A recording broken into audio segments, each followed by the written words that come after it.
ጤና ይስጥልን የተወደዳችሁ የርዕዮት ሚዲያ ተከታታዮች አብራችሁን ስላላችሁ እናመሰግናለን። ይህ ርዕዮት ሚዲያ ነው። ላይክ በማድረግ ዝግጅታችን እንድትጀምሩ እናሳስባለን። በርዕዮት ለሕግ ለታሪክና ለሕሊና ተጠያቂነት እንሰራለን እንላለን። በዚያ መርህ የተቃኙ ዝግጅቶቻችንን ማቅረብ ቀጥለናል። ዛሬም ስርጭታችን ለብዙዎች መድረስ እንዲችል ላይክ አድርጉ፣ ሰብስክራይብ አድርጉ፣ ሼር አድርጉ። በፌስቡክ ያላችሁ ማለት እንወዳለን። በቲክቶክ @ርዕዮት ኦፊሻል፣ በኢንስታግራም @ርዕዮት_ሚዲያ፣ በትሬድ @ርዕዮት ሚዲያ እና በትዊተር ደግሞ @ርዕዮት ሚዲያ ብላችሁ ብትፈልጉን ታገኙናላችሁ። በዛ በኩልም ተከታተሉን ማለት እወዳለሁ። ዛሬ ቴዎድሮስ ጸጋዬና ቴዎድሮስ አስፋዋለን፣ ግን በተጨማሪ የዘውትር የርዕዮት ሀሳብ አቅራቢና ርዕዮታዊ ሊባል የሚችል አቶ ልደቱ አያሌው ተገኝቷል አብሮን። አቶ ልደቱ አያሌውን እንደ አዲስ አናስተዋውቅም፣ ርዕዮታውያን በደንብ ታውቁታላችሁ። ዛሬ በልዩ ልዩ ጉዳዮች ላይ ልንነጋገር እንደ ሁሌው መልካም ፈቃዱን ሰጥቶ መጥቷል። በጣም አመሰግናለሁ ልደት። ቴዲንም እንደዚሁ እንዴት ናችሁ? ለተከታታዮቻችን ሰላም አቅርቡና የምንነጋገርባቸውን ጉዳዮች አጠር አድርጌ እንደው ርዕሶቹን አቀርባለሁ። ዛሬ ቀዳሚውን ክፍል እናቀርብና ውይይታችን ወደፊት ከገፋ ነገ በክፍል 2 እንቀጥልበታለን ብለናል እና በዚህ ምክንያት ትንሽ መጠን እናደርጋለን ዛሬ የምናካሄደውን ውይይት ማለት ነው። ስለዚህ የዛሬውን የክፍል 1 ዝግጅታችን እናቀርባለን። ልደትም ቴዲም እንኳን ተገናኘን። ደህና ናችሁ ወይ? ልወዳለሁ። ሰላም ታቀርቡ እስቲ።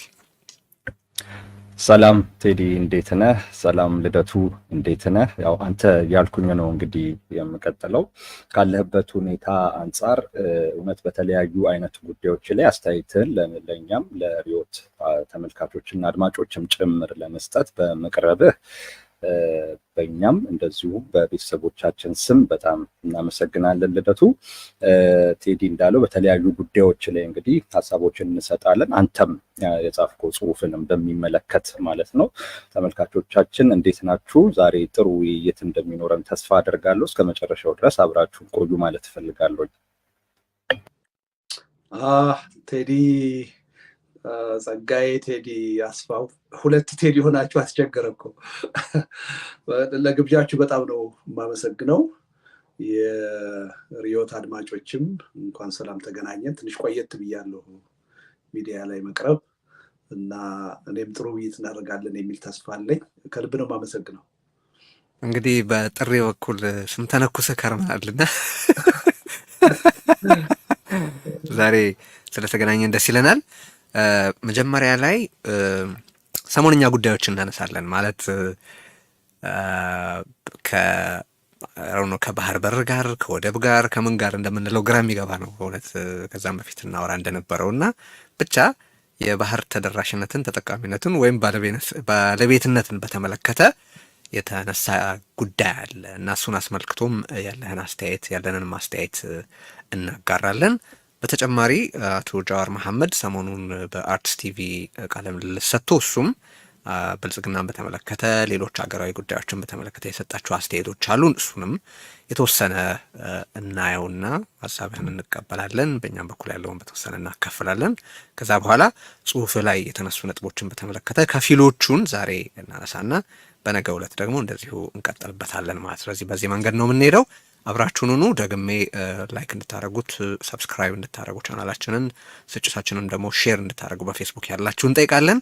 በዚህ ምክንያት ብዙዎች እንዲቀላቀሉና ይህንን ውይይታችንን እንዲከታተሉ ማለት ነው። ምክንያቱም ልደቱ ከዚህ በፊት ጠቅሻለሁ፣ እኔ የሙሉ ጊዜ አሳቢ ፖለቲከኛ ነው ብዬ አስባለሁ። ይህንንም በተለያዩ ጽሁፎቹ በተከታታይ በማቅረብ ውይይቱ እንደ ሞቀ እንዲቀጥል እያደረገ ያለ ባለውለታ ነውና ጽሁፎቹ በቀረቡ ቁጥር እዚህ በርዕዮት እሱም ቀርቦ ተወያይተናል። በራሳችንም መንገድ የተለያየ ሀሳብና ምልከታችንን ስናቀርቡ ቆይተናል። ጉዳዮቹ ወደ ፖለቲካ እንዲመጡ ጉዳይ ላይ እንዲያተኩሩ ከሚያደርጉ የተዋስኦ አስኪያጆች ልበለው አንዱ ነው። ስለዚህ ለዛ እናመሰግነዋለን። ዛሬም ሀሳቦቹን እንቀበላለን። አብራችሁን ሁኑ። ቀጥልን።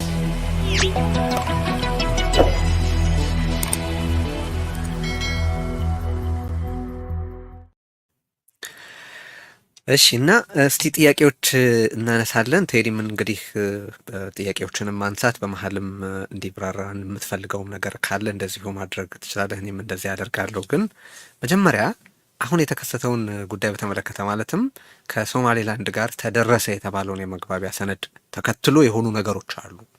መጀመሪያ ከሶማሌላንድ ጋር የባህር ተጠቃሚነትን በተመለከተ በእንግሊዝኛ በትዊተር የተጻፈው to secure access to the sea and to diversify its access to seaports ነው የሚለውና ይሄን ተብሎ ቢጻፍም በአገር ውስጥ ግን የወደብ ባለቤትነት ጉዳይ ተደርጎ ነው ሲሸጥ የነበረው፣ በተለያየ ሁኔታ ሲስተጋባ የነበረው። በኢቲቪም የተሰራጩት ዜና ያንን ቃና የያዙ ነበሩ። ያንን ተከትሎ የሶማሌላንድ ምንድነው የሶማሌ መንግስት የሞቃዲሾ መንግስት ከባድ ተቃውሞ አቅርቧል። ብዙ ክርክርም ተነስቷል። እሱን ተከትሎ የአውሮፓ ህብረትም የበኩሉን መግለጫ ሰጥቷል። የአፍሪካ ህብረትም ዛሬ የሶማሊያ ሉዓላዊነት ይከበር የሚል አይነት ነገር ተናግሯል። እና እንደው እንዲህ አይነት የዲፕሎማሲን ማዕበል እንደ ፖለቲካል ሳይንስ ተማሪነትህ እንዴት ተመለከትከው? ምንድን ነገረህ? አገዛዙ ምን ማድረግ ፈልጎ ነው ይሄን እያደረገ ያለው? ምንድንስ ነው እንደ ፖለቲካል ሳይንስ ተማሪነትህ ይሄ ጉዳይ የሚነግርህ ልለህ ነው። እስቲ በዚህ መሰረታዊ ጥያቄ እንጀምር። ለእኔ ነው? አዎ ለአንተ ነው። ዛሬ ከሁለታችንም ጠያቂዎች ነን። በኋላ ነው ተወያዩ የምንሆነው። እውነቱን ለመናገር ለእኔ የማይጠበቅ አይደለም ይሄ መሆኑ። ስርዓቱ የአገዛዝ ስታይሉ የሚታወቅ ነው። አሁን ያደረገውን ነገር ላለፉት 5 ዓመታት ተኩል በተለያየ ርዕሰ ጉዳይ ላይ ሲያደርግ የነበረ ነው እና ለእኔ አዲስ ነገር አይደለም የተፈጠረው። እኔ የገረመኝ አዲስ አለመሆኑ እንደተጠበቀ ሆኖ ግን አሁንም በስልጣን ላይ ያለው መንግስት ለሀገር ያስባል፣ ለሀገር ጥቅም የሚሆን ነገር ያመጣል ብሎ ሰው ሲወያይና ሲከራከር ሳይ ነው የሚገርመኝ። ያ ለእኔ የሚያስተላልፍልኝ መልእክት አለ። ሁልጊዜ እንደምለው ቴዲ፣ ምን ያህል ነው በዶክተር አብይ ተስፋ የቆረጥ ነው? ምን ያህል ነው አገሪቱ ያለችበትን እጅግ አሳሳቢ የሆነ አደገኛ ሁኔታ የተረዳ ነው የሚለው ላይ በቂ ግንዛቤ እንዳልተፈጠረ የሚያሳይ ሆኖ ነው ያገኘሁት። እኔ ለምሳሌ ከሁለት ዓመት በፊት ጀምሮ ነው ጠቅላይ ሚኒስትር አብይ የዚህን የቀይ ባህርን አመጣሁላችሁ አጀንዳ ኪሳቸው ውስጥ ያለ ካርድ እንደሆነና አንድ ወቅት እንደሚመዙት ስንነጋገር ነበር። አዲስ ነገር አይደለም። ያን ግን የሚያደርጉት ለሀገር ጥቅም ብለው ሳይሆን፣ ለኢትዮጵያ ጥቅም ብለው ሳይሆን፣ ለራሳቸው የስልጣን የበላይነት ብለው በአንድ በኩል፣ በሌላ በኩል ደግሞ ትኩረት ለመሳብ ሀገር ውስጥ ያለውን የፖለቲካ ኃይል አሰላለፍ ለመቀየር ሲፈልጉ ይሄን እንደሚያደርጉ በደንብ ተነጋግረናል፣ በደንብ ገምተናል። ዝም ብሎ ግምት ሳይሆን ከተጨባጭ ባህሪያቸው ፓተርኑን አጥንተን ነገ ከነገ ወዲያ ለኢትዮጵያ ሕዝብ የባህር በር አመጣሁ የሚል አጀንዳ ይቀራቸዋል። አንዱ የሚቀራቸው ኪሳቸው ውስጥ የቀረ አጀንዳ ይሄ ነው። ይሄን ይመዛሉ ብለን አስቀድመን ተናግረናል። አዲስ ነገር አይደለም የሆነው። ይሄ የሆነው እንግዲህ መቼ ነው? አሁን ስፔሲፊክሊ ከሶማሌላንድ ጋር ተያይዞ ቀረበ እንጂ ቀይ ባህር ድንበራችን ነው የሚል መግለጫ ከ1 ወር በፊት ሲሰጡ ነው ያ ካርድ የተመዘዘ መሆኑን ያየ ነው። ያኔ ደግሞ ምን ብለናል?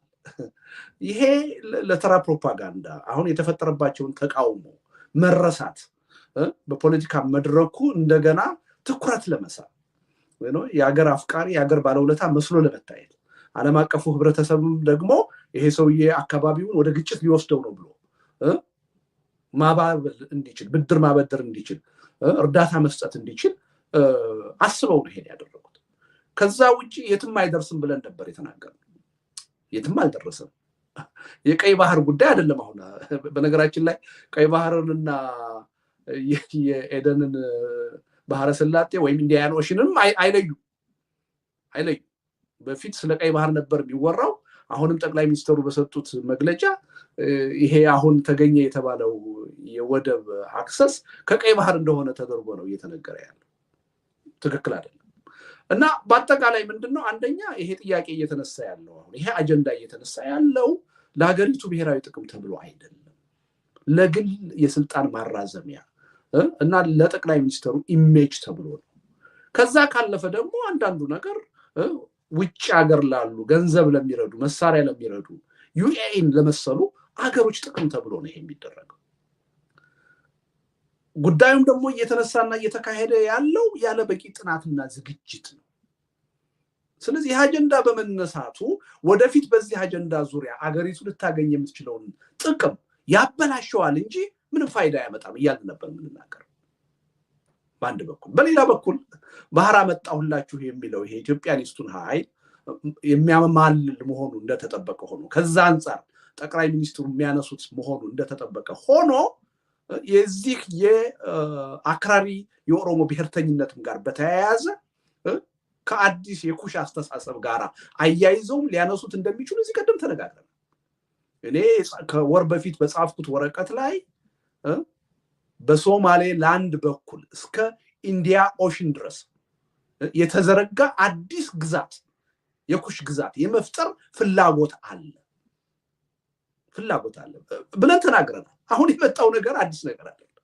ያ ያለው ነገር ነው እየሆነ ያለው እና አጠቃላይ እኔ እዚህ ውስጥ ገብተን አሁን ይሄ ስምምነት ህጋዊ ነው አይደለም፣ ኢትዮጵያን ይጠቅማታል ወይስ አይጠቅማትም፣ ለኛ ምንድነው የሚቀንሰው የሚጨምረው የሚለው ነገር ላይ ሁሉ መነጋገር በጣም ነው የሚገርመኝ በእውነት። ግን የዲፕሎማሲ ክፍያውን ግን መናገር የለብንም ትላለህ? በዚህ ምክንያት የሚመጣ ማለት ምንድነው? ያን እኮ ከዚህ ቀደም ምን ብለናልኝ ቴድሮስ፣ ጠቅላይ ሚኒስትር አብይ አህመድ በእኔ በኩል ምን ብዬ ነው ሌብል ያደረኳቸው? የአገሪቱ ቁጥር 1 የብሔራዊ ደህንነት ስጋት ናቸው። አሁን በተጨባጭ ይሄ አጀንዳ የሚያሳየው ኢትዮጵያ አሁን የገባችበት ያለችበት ችግር ቀውስ አላንስ ብሎ እንደገና ወደ ሌላ ከፍተኛ የሆነ ቀውስ ነው እየከተቷት ያለው። እኔ ዜናዎችን ስከታተል ነበር እናንተም የሰራችሁትን ነው። አሁን አጠቃላይ አካባቢው ላይ ያሉ ኃይሎች አጌንስት ኢትዮጵያ እየቆሙ ነው። አውሮፓ ህብረት ተቃውሞውን እየገለጸ ነው። ራሷ ኢትዮጵያ የምትመራው ኢጋድ አጣብቂኝ ውስጥ ገብቶ አቋም ለመያዝ ተቸግሮ መጀመሪያ የቀይ ባህርን አጀንዳ በማንሳት ኤርትራያን እና ጅቡቲን በጣም በከፍተኛ ደረጃ የሚያስደነግጥ ሁኔታ ነው የተፈጠረው። ከወር በፊት ለሶማሊያ ሄዶ የተነገረው ምን ነበር? አይ ይሄ እኮ ያወጣነው መግለጫ እናንተን የሚመለከት አይደለም ነበር የተባለው። አሁን ደግሞ ምን ሆነ? ትንሽ እኛን የሚመለከት አይደለም ብለው ዘና ብለው የነበሩትን ሶማሌዎችን ደግሞ ጥቅማቸውን የሚጎዳ ጉዳይ ነው የመጣው። ይሄ አጠቃላይ የአካባቢውን ሁኔታ ወደ ቀውስ በመውሰድ የውስጣዊ ችግራችንንም በማባባስ ረገድ ሊያመጣ የሚችለው ጣጣ እጅግ ከፍተኛ። ይሄንም ከአንድ ነገር ጋር አያይዘዋለሁ። ስለ ጠቅላይ ሚኒስትር የጻፍኩት ኋላ ላይ ውይይት ስናደርግ ልናነሳ እንችላለን። ስለ ግል ማንነታቸው የጻፍኩት ጉዳይ ላይ ምን ብያለሁ? ይሄ ሰውዬ አደጋን የመረዳት አቅም የላቸው። ያን መረዳት የሚያስችለው የአካላቸው ክፍል አለ ብዬ አላምንም ነው ያልኩት። በተጨባጭ አሁን የሚያሳየው ይሄ አንድ ዲፕሎማሲን የሚያውቅ አገርን በኃላፊነት የሚመራ መሪ እንዲህ አይነት ውሳኔ አይወስንም በምንም ተአምር። አደጋን ማሽተትና አደጋን መተንበይ የሚችል መሪ ሊያደርግ አይችልም። ስለዚህ በዲፕሎማሲ ረገድ የሚመጣው ጣጣ አስቀድሞም የሚታወቅ ነው። አሁን በሁለት ቀን ምን ያህል አሳሳቢ እንደሆነ ምን ያህል ከፍተኛ እንደሆነ እያየን ነው። በነገራችን ላይ ዛሬ ጧት አንድ ዜና ሰምቻለሁ። አሁን የኢትዮጵያ መንግስት ራሱ እንደገና አጣብቂኝ ውስጥ ገብቶ የዚህ የእውቅናን ጥያቄ እንደገና ገና አስተሳረገዋለሁ ነው እያልኩ ያለሁት እንጂ ውሳኔ ያልወሰንኩም ወደሚል አይነት አቅጣጫ እየሄደ ነው። ዳሜጁ ግን ተፈጥሯል ኦልሬዲ። እንዲህ አይነት መንግስት ነው ያለን፣ እንዲህ አይነት መሪ ነው ያለን። በዚህ መሪ ተስፋችንን አሟጠን እስካልጨረስን ድረስ ሁልጊዜ ባመጣው አጀንዳ ይጠቅማል አይጠቅምም